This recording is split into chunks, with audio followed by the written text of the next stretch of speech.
নমস্কাৰ দৰ্শকসকল আজি পুনৰ আন এটি ৰিয়েকশ্যন ভিডিঅ'ৰ মাজলৈ আপোনালোকক স্বাগতম জনাইছোঁ যোৱাকালি উৰিষ্যাৰ পৰা অসমৰ মুখ্যমন্ত্ৰী ডক্টৰ হিমন্ত বিশ্ব শৰ্মাই অসমৰ ৰাইজলৈ এক বাৰ্তা প্ৰেৰণ কৰিছিল সামাজিক মাধ্যম যোগে আজি মই সেই ভিডিঅ'টোৰে কিয়দংশ বছা অংশ কিছুমান আপোনালোকৰ বাবে লৈ আহিছোঁ হয়তো আপোনালোকে ভিডিঅ'টো সামাজিক মাধ্যমত চাইছে কোনোবা হেতু চোৱা নাই যিসকলে চোৱা নাই তেওঁলোকে চাওক আৰু যিসকলে চাইছে তেওঁলোকেও অন্য এক দৃষ্টিভংগীৰে এই ভিডিঅ'টো চাবলৈ লওক আহক ভিডিঅ'টোৰ মাজলৈ যাওঁ আমি পুনৰ এই বিষয়ে আৰু কিছু কথা পাতিম আজি মই উৰিষ্যাৰ ভুৱনেশ্বৰত আছোঁ উৰিষ্যাৰ মুখ্যমন্ত্ৰী মোহন মাঝি ডাঙৰীয়াই মোক উৰিষ্যাত এটা উৰিষ্যা চৰকাৰে নিৰ্মাণ কৰি উলিওৱা বেডমিণ্টনৰ ষ্টেডিয়াম এটা উদ্বোধনৰ অনুষ্ঠানৰ বাবে আমন্ত্ৰণ জনাইছিলে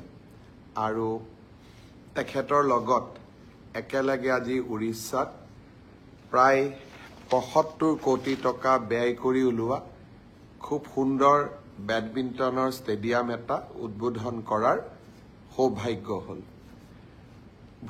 ভুৱনেশ্বৰত আহিলে জগন্নাথ মন্দিৰলৈ গৈ সেৱা কৰাটো সঁচাকৈ এটা আনন্দৰ বিষয় আৰু ভুৱনেশ্বৰত কোনোবাই মাতিলেই নিমন্ত্ৰণ এই কাৰণে ৰক্ষা কৰোঁ যাতে জগন্নাথ পুৰী মন্দিৰলৈ যোৱাৰ এটা সুযোগ পাওঁ আজিও ৰাতিপুৱা জগন্নাথ মহাপ্ৰভুৰ মন্দিৰলৈ গ'লো মহাপ্ৰভুক সেৱা জনাই সকলোৰে মংগল আৰু শান্তি কামনা কৰিলোঁ অহাকালি ৰাতিপুৱা যোৰহাটলৈ যাম আৰু পৰহি দিনাখন গোলাঘাটত থাকিম আপোনালোক সকলোৱে ইতিমধ্যে গম পাইছে যে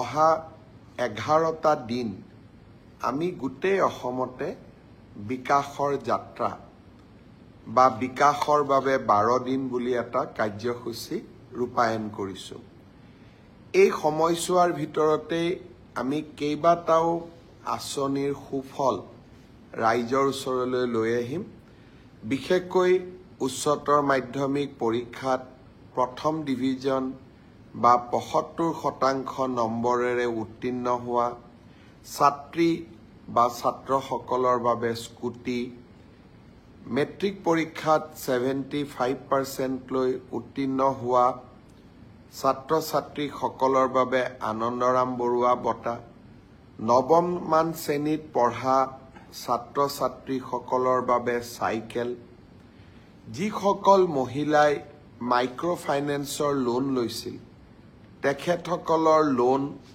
বেংকক আমি উভতাই দিলোঁ ৫০,০০০ টকাৰ পৰ্যন্ত এতিয়া বেংকৰ পৰা পোৱা নো ডিউজ চাৰ্টিফিকেটখনো আমি এই সময়ছোৱাৰ ভিতৰতে বিতৰণ কৰিম আৰু তাৰ লগতে যোৱাবাৰ বানপানীয়ে বিধ্বস্ত কৰি থৈ যোৱা পৰিয়ালসমূহলৈও এই সময়ছোৱাৰ ভিতৰতে আমি আৰ্থিক সাহায্য বিতৰণ কৰিম অহা 15 তাৰিখে অসমৰ প্ৰায় 20 লাখ লোকক আমি নতুনকৈ ৰেচন কাৰ্ডৰো যোগান ধৰিম আৰু এনেধৰণে মই সিদিনাখন হিচাপ কৰি চাইছিলোঁ যে প্ৰায় 30 লাখ লোকক বা প্ৰায় 15 লাখ বা 12 লাখ পৰিয়ালক আমি এই সময়ছোৱাৰ ভিতৰত বিভিন্ন আঁচনিৰ জৰিয়তে আমি সহায় কৰিব পাৰিম আৰু সেইবাবে বিকাশৰ 12টা দিন আৰু এই 12টা দিনত আমাৰ মন্ত্ৰীসভাৰ সদস্যসকলে আৰু মই নিজেও গোটেই ৰাজ্যখনত য'ত যেনেকৈ পাৰোঁ জিলাৰ সদৰসমূহলৈ গৈ এই আঁচনিসমূহৰ সুফল ৰাজ্যবাসীক বিতৰণৰ বাবে চেষ্টা কৰিম অৱশ্যে 17 তাৰিখে মই ভূটানলৈ যাম ভূটানৰ ৰজাই তেখেতসকলৰ ৰাষ্ট্ৰীয় দিৱসৰ দিনাখন মোক বিশেষভাৱে নিমন্ত্ৰণ কৰিছে অনুষ্ঠানত উপস্থিত থকাৰ বাবে ভূটান আমাৰ প্ৰতিবেশী ৰাষ্ট্ৰ যোৱা বছৰ ভূটানৰ ৰজা আমাৰ অসমলৈ আহিছিল আৰু এইবাৰ তেখেতে মোক ভূটান ভ্ৰমণৰ বাবে নিমন্ত্ৰণ জনাইছে।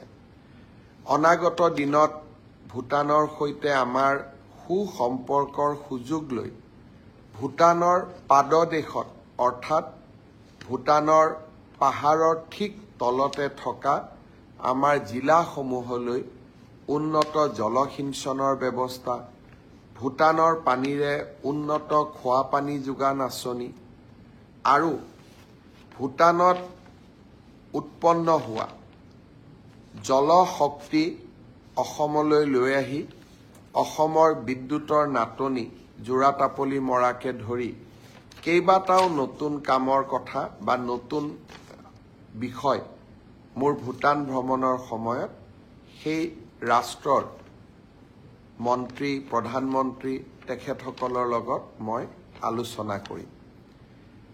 গুৱাহাটীৰ পৰা ভূটানৰ গেলেফুলৈও এটা ৰেল লাইন নিৰ্মাণৰ কথা চিন্তা কৰি থকা হৈছে আৰু মোৰ যাত্ৰাৰ সময়ত বা মই তাত থকাৰ সময়ত এই বিষয়টো আলোচনা কৰিম। শ্ৰদ্ধাৰ অসমবাসী ৰাইজ, তৃতীয় শ্ৰেণী চতুৰ্থ শ্ৰেণী ৰাজপত্ৰিত বিষয়া লোকসেৱা আয়োগৰ পৰীক্ষা এই সকলো বিলাকতে মেধাৰ ওপৰত যি এক নিযুক্তি প্ৰক্ৰিয়া আমি যোৱা ৩.৫ বছৰত স্থাপন কৰিব পাৰিলোঁ, সি ভাবোঁ আৰু মই অনুভৱ কৰোঁ সি আমাৰ চৰকাৰৰ কাৰ্যকালৰ এটা হাই পইণ্ট অৰ্থাৎ এক সৰ্বশ্ৰেষ্ঠ সফলতা হৈ থাকি যাব। ২০১২ চনত মই শিক্ষামন্ত্ৰী হৈ থাকোঁতে শিক্ষক নিযুক্তিক স্বচ্ছতা দিবলৈ চেষ্টা কৰিছিলোঁ। আজি ২০২৪ চন পাৰ হৈ যাব, ২৫ত আমি ভৰি দিম। যোৱা ১৩টা বছৰে শিক্ষক নিযুক্তিৰ প্ৰক্ৰিয়াক আমি সম্পূৰ্ণ দুৰ্নীতিৰ পৰা আঁতৰত ৰাখিব পাৰিলোঁ আৰু মেধাৰ ওপৰত চাকৰি পোৱা শিক্ষকৰ চাকৰি পোৱা প্ৰক্ৰিয়াটোক আমি ইনষ্টিটিউচনেলাইজ অৰ্থাৎ স্থায়ী কৰিব পাৰিলোঁ। যোৱা ৩টা বছৰত লোকসেৱা আয়োগৰ পৰীক্ষাকো আমি এক নিৰ্মল গংগালৈ ৰূপান্তৰ কৰিলোঁ আৰু এইবাৰৰ এডিআৰই পৰীক্ষাক যদি আমি নিকা আৰু সম্পূৰ্ণ শুদ্ধ স্বচ্ছতাৰে কৰিব পাৰোঁ, তৃতীয় আৰু চতুৰ্থ শ্ৰেণীৰ নিযুক্তিও এক নিৰ্মল গংগাত পৰিণত হ'ব। আমাৰ ৰাজ্যখনত যুৱ প্ৰজন্মৰ বাবে ই এক আশাৰ বতৰা। অসমৰ ইতিহাসৰ বাবে ই এক যুগজয়ী সন্ধিক্ষণ, এক কালজয়ী ক্ষণ। অসমৰ বিভিন্ন আমাক সমালোচনা কৰা সংবাদ মাধ্যম, সামাজিক মাধ্যমত যিসকল লোকে আমাক সততে সমালোচনা কৰি থাকে, তেখেতসকলে এবাৰ মাত্ৰ আকৌ এবাৰ চিন্তা কৰি চাওক।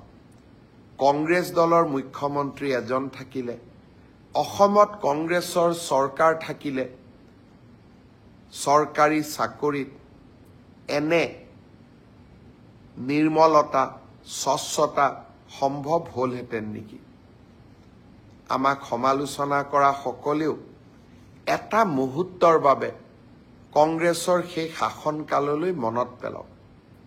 ডাঙৰ ডাঙৰ মন্ত্ৰীৰ ল'ৰা, বিষয়াৰ ল'ৰা, ধনী আঢ্যবন্ত পৰিয়ালৰ ল'ৰা ছোৱালী, ১ কোটি টকাৰ লৈ উপঢৌকন, ৰাকেশ পালৰ দৰে ব্যক্তিৰ সৃষ্টি আৰু অসমৰ দৰিদ্ৰ মধ্যবিত্ত সমাজখনত অগাধ লুণ্ঠন এই কংগ্ৰেছৰ শাসনকালৰ স্বাক্ষৰ আছিল।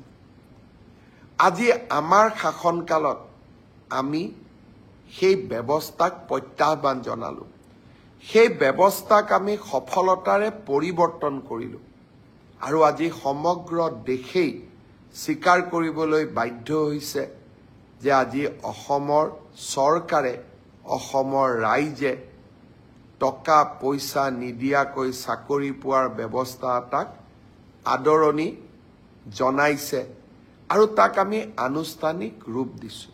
দৰ্শকসকল, সত্ৰীয়েও স্বীকাৰ কৰিব যে অসমৰ চাকৰি ব্যৱস্থাটোক এক নিৰ্মল স্বচ্ছতাৰ ৰূপ দিবলৈ সক্ষম হৈছে বৰ্তমানৰ মুখ্যমন্ত্ৰী ডক্টৰ হিমন্ত বিশ্ব শৰ্মা। এই প্ৰক্ৰিয়া তেওঁ আৰম্ভ কৰিছিল কংগ্ৰেছত থকা দিনতেই টেট পৰীক্ষাৰ যোগেদি। আজি আমি বুকু ডাঠি ক'ব পাৰোঁ, বহুতো দুখীয়া দৰিদ্ৰ লোকৰ ল'ৰাইও চাকৰি পাইছে, যিবিলাকৰ কোনো সম্ভাৱনাই নাছিল চাকৰি পোৱাৰ। বিশেষকৈ পঢ়া শুনাত মেধা আছে অথচ টকা পইচা নাই, সেইকাৰণে তেওঁলোকৰ কোনো সম্ভাৱনা নাছিলে। আজি সঁচাকৈয়ে ধন্যবাদৰ পাত্ৰ।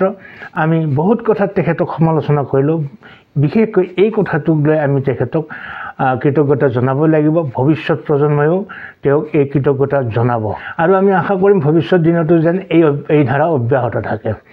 আন এটি কথা তেখেতে উত্থাপন কৰিছে, ভূটানলৈ তেখেত যাব। আমি সততে জানো যে দুখন দেশৰ মাজৰ যিবিলাক চুক্তি হয় বা আলোচনা বিলোচনা আদি হয়, দুই দেশৰ সমপৰ্যায়ৰ নেতাবিলাকৰ মাজত হয়। কিন্তু মুখ্যমন্ত্ৰী ডক্টৰ হিমন্ত বিশ্ব শৰ্মা এখন সৰু ৰাজ্যৰ মুখ্যমন্ত্ৰী, তাতে ভূটানৰ ৰজা, এখন দেশৰ ৰজাই, ৰাজতন্ত্ৰৰ ৰজাই তেখেতক এনেধৰণে নিমন্ত্ৰণী জনোৱাটো আমাৰ বাবে গৌৰৱৰ কথা। আমি আশা কৰিম তেখেতে যিবিলাক বক্তব্য ৰাখিছে, যিবিলাক কথা কৈছে, যিবিলাক বিষয়ত আলোচনা হোৱাৰ সম্ভাৱনা ব্যক্ত কৰিছে, সেইবিলাক সফল হওক।